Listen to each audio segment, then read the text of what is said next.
ಬಂಡಾಯ ಶಮನಗೊಳಿಸುವುದಕ್ಕೆ ಅಖಾಡಕ್ಕಿಳಿದಿದ್ದಾರೆ ಸಿಎಂ. ಅಸಮಾಧಾನಿತ ಶಾಸಕರಿಗೆ CM DKShi ಮನವೊಲಿಸುವುದಕ್ಕೆ phone ಕರೆ ಕೂಡ ಮಾಡಲಾಗ್ತಿದೆ. ಯಶವಂತರಾಯಗೌಡಗೆ ಕರೆ ಮಾಡಿ ಸಿಎಂ ಡಿಕೆ ಶಿವಕುಮಾರ್ ಮಾತನಾಡಿದ್ದಾರೆ ಅಂತ ಹೇಳಲಾಗ್ತಿದ್ದು, ಸುಮಾರು 10 ನಿಮಿಷಗಳ ಕಾಲ ಚರ್ಚೆಯನ್ನು ನಡೆಸಿದ್ದಾರೆ ಸಿಎಂ.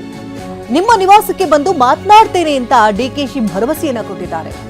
ಬಂಡಾಯ ಶಮನಗೊಳಿಸುವಂತಹ ನಿಟ್ಟಿನಲ್ಲಿ ಈಗಾಗಲೇ ಸಿಎಂ ಡಿಕೆ ಶಿವಕುಮಾರ್ ಅಖಾಡಕ್ಕಿಳಿದಿದ್ದಾರೆ. ಅಸಮಾಧಾನಿತ ಶಾಸಕರಿಗೆ ಮೊದಲಿಗೆ ಫೋನ್ ಕರೆ ಮಾಡೋದ್ರ ಮೂಲಕ ಅವರಿಗೆ ಸಮಾಧಾನ ಪಡಿಸುವಂತಹ ಪ್ರಯತ್ನಕ್ಕೂ ಕೂಡ ಮುಂದಾಗಿದ್ದಾರೆ. 10 ನಿಮಿಷಗಳ ಕಾಲ ಯಶವಂತರಾಯಗೌಡ ಜೊತೆ ಮಾತನಾಡಿ ಮನೆಗೆ ಬಂದು ಮಾತನಾಡ್ತೇನೆ ಅಂತ ಡಿಕೆ ಶಿವಕುಮಾರ್ ಫೋನ್ ಕರೆ ಮೂಲಕವಾಗಿ ಈಗ ಸಮಾಧಾನ ಪಡಿಸಿದ್ದಾರೆ. ಅಸಮಾಧಾನಿತ ಶಾಸಕರನ್ನ ಮನವೊಲಿಸುವ ನಿಟ್ಟಿನಲ್ಲಿ ಈಗಾಗಲೇ ರಾಜ್ಯ ನಾಯಕರು ನಾನಾ ರೀತಿ ಸರ್ಕಸ್ಗಳನ್ನು ಕೂಡ ಮಾಡಲಾಗ್ತಾ ಇದೆ. ಹಲವು ಶಾಸಕರ ಮನೆಗೆ ಈಗಾಗಲೇ ಹಲವು ನಾಯಕರು ನೇರವಾಗಿ ತೆರಳಿ ಈಗಾಗ್ತಾ ಇರುವಂತಹ ಸಮಸ್ಯೆಗಳನ್ನು ಉಲ್ಬಣ ಆಗ್ತಿರುವಂತಹ ಅಸಮಾಧಾನ ಸ್ಫೋಟಗೊಳ್ಳದೇ ಇರುವಂತಹ ನಿಟ್ಟಿನಲ್ಲಿ ಮಾತುಕತೆಗಳನ್ನು ಕೂಡ ನಡೆಸಲಾಗ್ತಾ ಇದೆ. ಡಿಕೆ ಶಿವಕುಮಾರ್ ಕೂಡ ಹಲವು ನಾಯಕರಿಗೆ ಈಗಾಗಲೇ ಟಾಸ್ಕ್ ಅನ್ನು ಕೊಟ್ಟಿದ್ದಾರೆ. ಹೋಗಿ ಇಂತಿಂಥ ನಾಯಕರನ್ನ ಮಾತನಾಡಿಸಿ ಮನವೊಲಿಸಿ ಅಂತ ತಾವು ಕೂಡ ಈಗಾಗಲೇ ಅಖಾಡಕ್ಕಿಳಿದಿದ್ದಾರೆ. ಹಲವು ನಾಯಕರಿಗೆ ಈಗಾಗಲೇ ಫೋನ್ ಕರೆ ಮೂಲಕವಾಗಿ ಮಾತನಾಡ್ತಾ ಇದ್ದಾರೆ. ಬಂಡಾಯ ಶಮನಗೊಳಿಸುವುದೇ ಈಗ ಬಹುದೊಡ್ಡ ಯಕ್ಷ ಪ್ರಶ್ನೆಯಾಗಿದೆ. ಈಗ ರಾಜ್ಯದಲ್ಲಿ 20ಕ್ಕೂ ಹೆಚ್ಚು ಶಾಸಕರು ಈಗಾಗಲೇ ಬಂಡಾಯವೆದ್ದಿದ್ದಾರೆ. ರಾಜೀನಾಮೆ ಪರ್ವ ಕೂಡ ಶುರುವಾಗಿದೆ. ಹೈಕಮಾಂಡ್ ಕೂಡ ಈಗಾಗಲೇ ಸೂಚನೆಯನ್ನು ಕೊಟ್ಟಿದೆ. ಇನ್ ಕೇಸ್ ರಾಜೀನಾಮೆ ಕೊಡಲೇಬೇಕು ಅನ್ನೋದಾದ್ರೆ ಅದನ್ನ ಅಂಗೀಕರಿಸಿ ಅಂತ ಹೇಳಿದೆ. ಯಶವಂತರಾಯಗೌಡ ಮನೆಗೆ ಭೇಟಿ ನೀಡಿದಂತಹ ನಿನ್ನೆ ಸವದಿ ಹಾಗೆ ವಿನಯ್ ಕುಲಕರ್ಣಿ ಸೇರಿದಂತೆ ಹಲವು ನಾಯಕರು ಭೇಟಿಯನ್ನು ಕೊಟ್ಟಿದ್ರು. ನನ್ನ ಸಚಿವ ಸ್ಥಾನವನ್ನ ಬಿಟ್ಟುಕೊಡ್ತೇನೆ ಅಂತ ಸವದಿ ಕೂಡ ಹೇಳಿದ್ರು.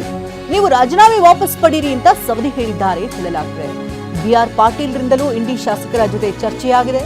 ರಾಜೀನಾಮೆ ನಿರ್ಧಾರದಿಂದ ಹಿಂದೆ ಸರಿಯದ ಶಾಸಕರು ಇಂಡಿಗೆ ತೆರಳಿ ಜನರ ಜೊತೆ ಯಶವಂತರಾಯಗೌಡ ಚರ್ಚೆಯನ್ನ ಮಾಡ್ತಾರೆ. ನಂತರದಲ್ಲಿ ಒಂದು ನಿರ್ಧಾರವನ್ನು ಕೈಗೊಳ್ತೇನೆ ಅಂತ ಹೇಳ್ತಿದ್ದಾರೆ. ನಿನ್ನೆಯಷ್ಟೇ ಲಕ್ಷ್ಮಣ ಸವದಿ ಹಾಗೆ ವಿನಯ್ ಕುಲಕರ್ಣಿ ಕೂಡ ಭೇಟಿಯನ್ನು ಕೊಟ್ಟು ಮನವೊಲಿಸುವಂತಹ ಪ್ರಯತ್ನವನ್ನು ಮಾಡಿದ್ರು. ಇದೇ ಸಂದರ್ಭದಲ್ಲಿ ಸವದಿ ಕೂಡ ನನ್ನ ಸ್ಥಾನವನ್ನು ಬೇಕಾದ್ರೆ ಬಿಟ್ಕೊಡ್ತೇನೆ ಎನ್ನುವಂತಹ ಮಾತುಗಳನ್ನು ಆಡಿದ್ದಾರೆ ಅಂತ ಹೇಳಲಾಗ್ತಿದೆ.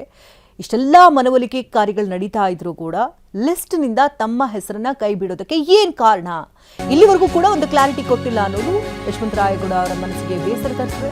ಇತ್ತ ದಿನೇಶ್ ಗುಂಡೂರಾವ್ ಜೊತೆಯೂ ಕೂಡ ಸಿಎಂ ಚರ್ಚೆಯನ್ನ ನಡೆಸಿದ್ದಾರೆ. ಕೆಲವೊಮ್ಮೆ ವರಿಷ್ಠರ ನಿರ್ಧಾರಕ್ಕೆ ತಲೆಬಾಗಬೇಕಾಗುತ್ತೆ. ಗುಂಡೂರಾವ್ಗೆ ಹೀಗೆ ಸಿಎಂ ಡಿಕೆಶಿ ಮನವೊಲಿಸಿದ್ದಾರೆ. ನನಗೆ ಗಾಂಧಿನಗರದಲ್ಲಿನ ಕಾರ್ಯಕ್ರಮದಲ್ಲಿ ಚರ್ಚೆ ಆಗಿದೆ ಅಂತ ಹೇಳಲಾಗ್ತಾ ಇದೆ. ನಿನ್ನೆ ರಾಮನಗರದಲ್ಲಿ ಒಂದು ಕಾರ್ಯಕ್ರಮ ಕೂಡ ನಡೆಯಿತು. ಅದ ನಂತರದಲ್ಲಿ ದರ್ಗಾಗೆ ಸಿಎಂ ಡಿಕೆ ಶಿವಕುಮಾರ್ ತೆರಳಿದ್ರು. ಅದೇ ಸಂದರ್ಭದಲ್ಲಿ ದಿನೇಶ್ ಗುಂಡೂರಾವ್ ಕೂಡ ಅವರ ಜೊತೆನಲ್ಲೇ ಇದ್ರು. ದಿನೇಶ್ ಗುಂಡೂರಾವ್ಗೆ ಈ ಬಾರಿ ಮಂತ್ರಿಗಿರಿ ಕೈತಪ್ಪುವಂತಹ ನಿಟ್ಟಿನಲ್ಲಿ ಆಕ್ರೋಶಗಳು ಕೂಡ ವ್ಯಕ್ತವಾಗಿತ್ತು. ದಿನೇಶ್ ಗುಂಡೂರಾವ್ ಅವರನ್ನ ಮನವೊಲಿಸಿದ್ದಾರೆ ಡಿಕೆ ಶಿವಕುಮಾರ್. ಕೆಲವೊಮ್ಮೆ ಹೈಕಮಾಂಡ್ ತೆಗೆದುಕೊಳ್ಳುವಂತಹ ನಿರ್ಧಾರಗಳೇನಿರುತ್ತೆ ಅದಕ್ಕೆ ನಾವೆಲ್ಲರೂ ಕೂಡ ತಲೆಬಾಗಲೇಬೇಕಾಗುತ್ತೆ ಅಂತ ಗುಂಡೂರಾವ್ಗೆ ಮನವೊಲಿಸಿದ್ದಾರೆ ಡಿಕೆ ಶಿವಕುಮಾರ್. ರಾಜ್ಯದಲ್ಲಿ ಈಗಾಗಲೇ ಬಂಡಾಯದ ಬೆಂಕಿ ಬೇಗುದೆ ಈಗಾಗಲೇ ತಾರಕಕ್ಕೇರ್ತಾ ಇದ್ದು ಬಂಡಾಯ ಶಮನಕ್ಕಾಗಿ ಹೈಕಮಾಂಡ್ ಸೂಚನೆಯನ್ನು ಕೊಟ್ಟಿದೆ. ಹಾಗಾಗಿ ರಾಜ್ಯದ ನಾಯಕರು ಹಲವು ರೀತಿಯಲ್ಲಿ ಸರ್ಕಸ್ಗಳನ್ನು ಕೂಡ ಮಾಡುತ್ತಿದ್ದಾರೆ.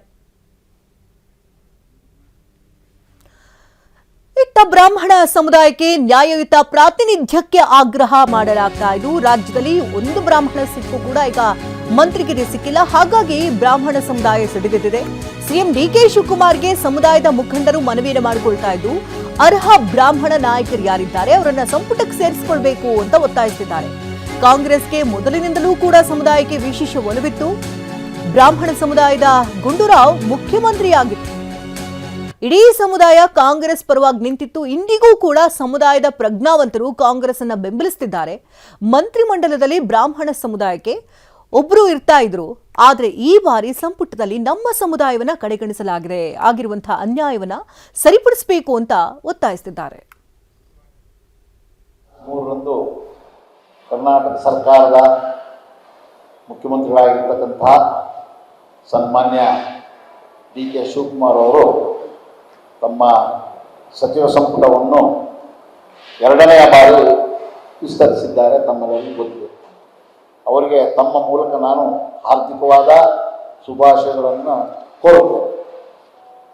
ಇಂದಿನ ಪತ್ರಿಕಾಗೋಷ್ಠಿಯಲ್ಲಿ ಬ್ರಾಹ್ಮಣರ ಸಮುದಾಯಕ್ಕೆ ಸಚಿವ ಸಂಪುಟದಲ್ಲಿ ಆಗಸ್ಟ್ 3ರಂದು ಕರ್ನಾಟಕ ಸರ್ಕಾರದ ಮುಖ್ಯಮಂತ್ರಿಗಳಾಗಿರ್ತಕ್ಕಂತಹ ಸನ್ಮಾನ್ಯ ಡಿ ಕೆ ಶಿವಕುಮಾರ್ ಅವರು ತಮ್ಮ ಸಚಿವ ಸಂಪುಟವನ್ನು ಎರಡನೆಯ ಬಾರಿ ವಿಸ್ತರಿಸಿದ್ದಾರೆ. ತಮ್ಮೆಲ್ಲರಿಗೂ ಗೊತ್ತಿದೆ.